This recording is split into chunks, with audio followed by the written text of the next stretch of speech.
हे दीनबंधु दीननाथ, अगर ज्येष्ठ भ्रात सुना आपने, सुना विधेयराज के द्वारा कहा जा रहा है कि आपको जन माथे भाट मानी और वीर विहीन मही में जानी। महाराज के द्वारा कहा जा रहा है कि पृथ्वी पे और कोई वीर नहीं रहा। महाराज जरा हृदय में तुम यह विचार तो करो कि तुम्हारा प्रण था किसके लिए। हृदय में विचार करो, तुम्हारा प्रण था किसके लिए। तो बोले बंदी वचन वर सुनो सकल महिपाल। यदि तुम्हारा जो वचन था, प्रण था, राजाओं के लिए था, तो अपमान हम वीरों का क्यों जनक, क्यों? और आप इतने भाव विभोर हो गए कि भविष्य के ज्ञाता बन गए। जरा हृदय में विचार करते महाराज जनक,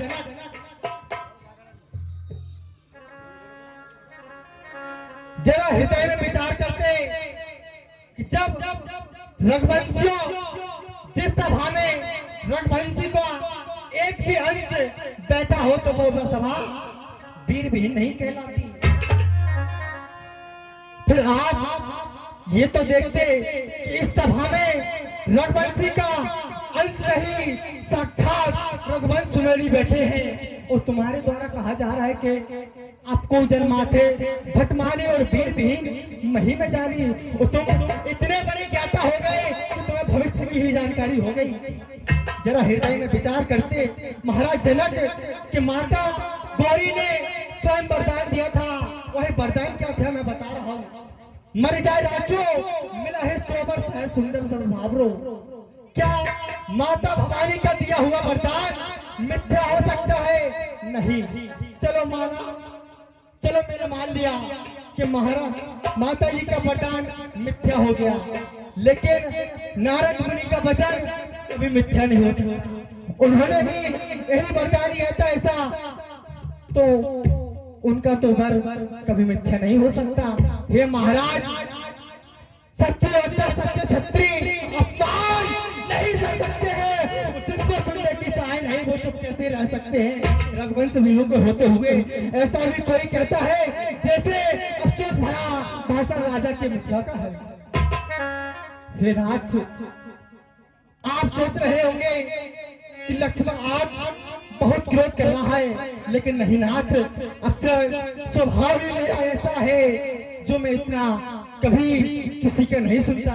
महाराज के द्वारा कहा जा रहा है कि आपको जन्माथे भटमानी और वीर विहीन मही में जानी। नहीं नहीं, ऐसा मैं कदापि नहीं सुनता।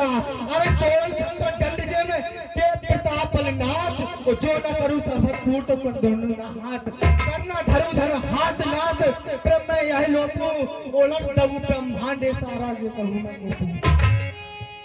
और